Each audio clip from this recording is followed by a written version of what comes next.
Natasha's no oligarch. She's a tech worker. We're protecting her identity out of security concerns. When she moved to Canada with her husband 3 years ago, they left their nest egg behind in one of Russia's largest private banks. Then Vladimir Putin threatened to invade Ukraine, and she got nervous. Because of the history of where I come from, I just thought that it would be very risky to have anything there. 3 days before the troops moved in, she pulled their money out, but it never arrived in her Canadian account.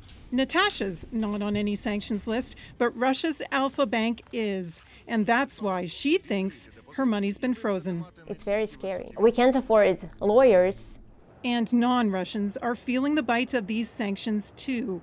Medina Muslimova left Kazakhstan 5 years ago. Thank you for your recent applications to the No one will tell her what's happening with tens of thousands of her family's money. I have a toddler whom I'm raising by myself.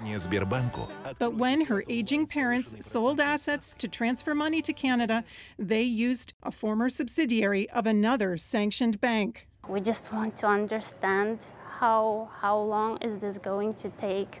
It's a substantial amount for me and my family.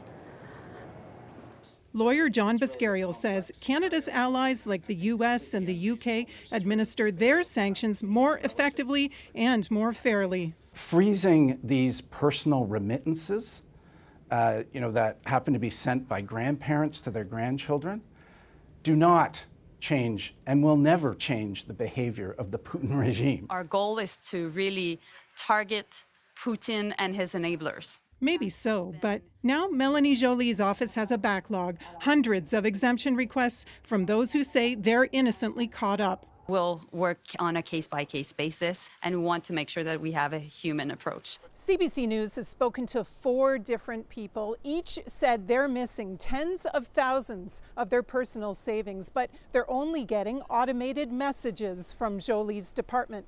In a statement, Global Affairs said assets won't be seized unless someone is specifically on the sanctions list, but it's unclear when or how these funds could be unfrozen. Janice McGregor, CBC News, Ottawa.